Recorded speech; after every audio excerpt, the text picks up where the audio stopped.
Pourquoi l'avez-vous tué? Il buvait, il était cruel, et je le hais depuis des années. Cela vous convient? On perd du temps à discuter. Vous finirez de toute façon par appeler la police. Alors allons-y, pas la peine de tergiverser. Les choses ne sont pas si simples. Déjà, parce que c'est pas simple de joindre la police, comment se fait-il que personne n'ait entendu le coup de feu? La mère de Richard est un peu sourde. La chambre de Benny est à l'autre bout de la maison. Les appartements de Goff sont séparés par une porte matelassée. Reste Jean. Il dort juste au-dessus. Mais il va se coucher tôt et son sommeil est très profond. Tout cela tombe très bien. Et si c'était un ennemi? Vu le personnage, il devait bien avoir quelques ennemis, votre mari, non? Il nous faut quelqu'un qui a ruminé sa vengeance depuis des années. Un type qui a de bonnes raisons de haïr Richard depuis longtemps. Essayez de vous souvenir. Il y a un homme dont l'enfant a été renversé par Richard il y a 2 ans. Nous vivions encore à Norfolk. Le père avait juré de le tuer. Richard avait trop bu, il a traversé le village à 100 km à l'heure. Le gamin a surgi de la route et Richard l'a renversé. Il est mort sur le coup. Il y a eu une enquête, à l'issue de laquelle Richard a été innocenté. Le père a tout vu, ainsi qu'une infirmière, mademoiselle Warburton. Elle était dans la voiture quand c'est arrivé. Elle a déclaré que Richard roulait à 30 km à l'heure et qu'il n'avait bu qu'un seul verre de sherry. Ils l'ont cru elle, et pas le père de l'enfant. Il a réagi très violemment. Comment savez-vous que l'infirmière a menti? Richard en parlait très librement et sans aucun remords. Bravo, Warby, bien joué, un gosse 2 plus un gosse 2. Moi, qu'est-ce que ça peut faire? Moi, ça va m'empêcher de dormir. Avez-vous des journaux pour fabriquer des preuves? Il faudra vous souvenir du nom. Avez-vous la date? Je connais la date. C'était le 15 mai. C'est arrivé le jour de mon anniversaire. Vous faites quoi? Vous avez de la colle? Attention, les empreintes. Il n'y a plus qu'à glisser la lettre dans la poche de sa veste. Ne faites pas ça. Ne vous mêlez pas de ça. Je vous en prie, ils vont vous suspecter. N'ayez crainte. Monsieur Warwick, ça c'est le défunt. Madame Laura Warwick, Madame Warwick mère, le jeune Jean Warwick. Mademoiselle Bennet, ça c'est. Anglais. Gov. Ah, oui, c'est l'infirmière malade. D'accord. On a des empreintes sur l'extérieur du montant de la fenêtre. Sur la carafe, sur le verre avec celle de Richard Warwick, Gov, Laura Warwick, sur le briquet. Et ça, c'est Michael Stoker. Il a donné à boire à Laura Warwick, c'est lui qui est arrivé depuis le jardin avec l'arme. C'est quoi ces histoires de pistolets et de revolvers qu'il utilisait pour tuer les animaux? C'était son hobby. Dans mon métier, on appelle ça une compensation. Il avait été, semble-t-il, un chasseur de renouveau. Oui. Vous voulez bien jeter un coup d'œil à ce revolver? Oh, n'ayez pas peur, vous pouvez le toucher. Vous reconnaissez cette arme? C'est difficile à dire. Ça ressemble au revolver de M. Warwick, mais je n'y connais pas grand-chose. Je ne pourrais pas vous dire avec certitude si c'est l'arme qu'il avait sur sa table de nuit. Qu'est-ce qu'il pouvait bien faire d'une arme avec ce brouillard? C'était une habitude. Il avait toujours une arme sur sa table. Quand l'avez-vous vu pour la dernière fois? À peu près à 10 ans moins le quart.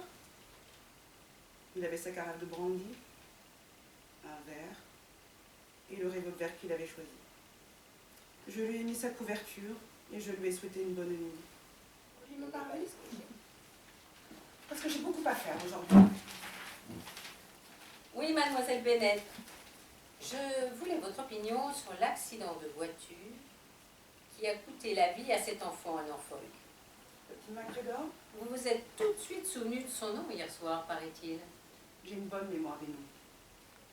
J'imagine que cette histoire vous a fait un choc. Vous n'étiez pas dans la voiture, n'est-ce pas? Non. Mais Richard nous a raconté. Il nous a dit que l'homme l'avait menacé, qu'il avait promis de se venger. Nous n'y avons pas vraiment prêté attention. Vous pensez donc que le témoignage de Richard était vrai, qu'il roulait à la vitesse autorisée et que l'accident n'aurait pas pu être évité? Je n'ai aucune raison d'en douter. Les faits ont été corroborés par l'infirmière. Et c'est une personne digne de foi? Mais évidemment. Pourquoi voulez-vous que les gens s'amusent à raconter n'importe quoi? Surtout dans ce genre de situation. Non. Je veux dire ceci. On peut comprendre que le père crie vengeance après un accident qui coûte la vie à son fils.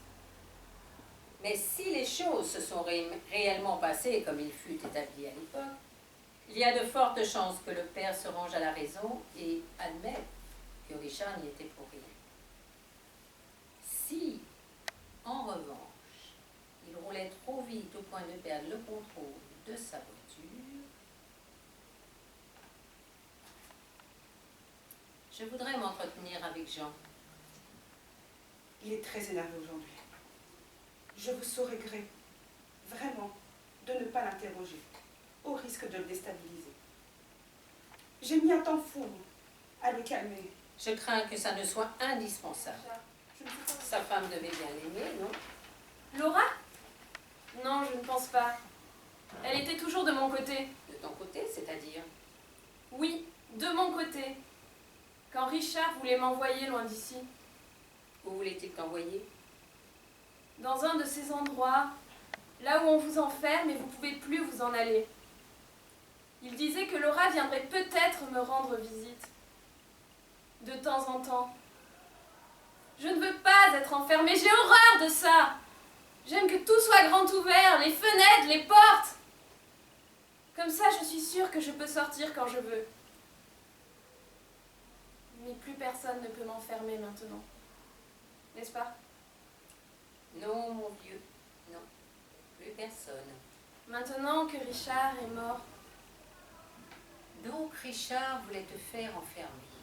Laura m'a expliqué qu'il disait ça pour me faire peur. C'est tout. Juste pour me faire peur, mais que tant qu'elle sera avec moi, on n'allait pas m'enfermer. MacGregor exprimait le désir de se venger, semble-t-il.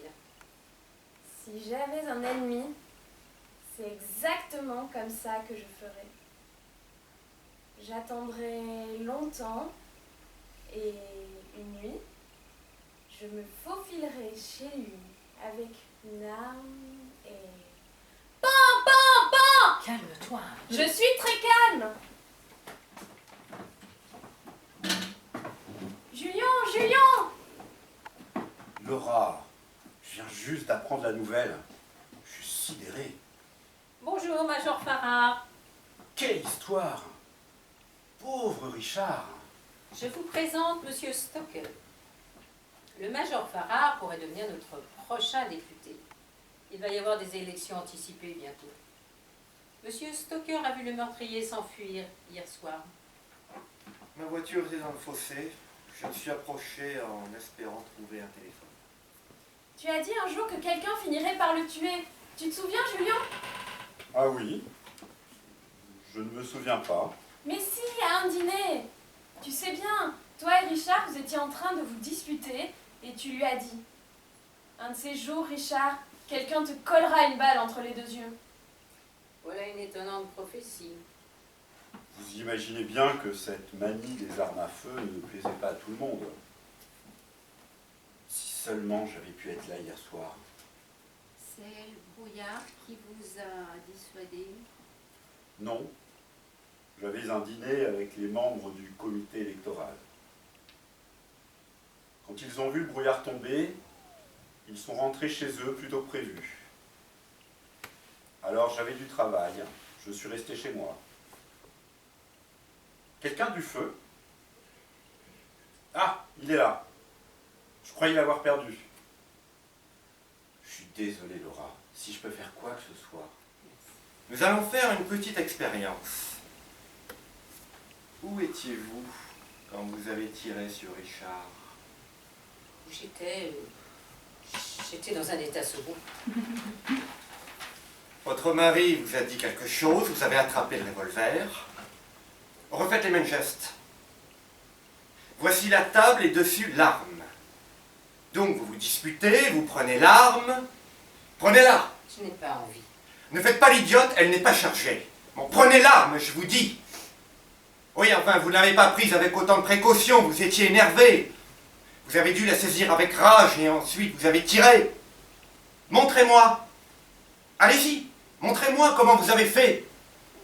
Le revolver n'est pas chargé. Tirez.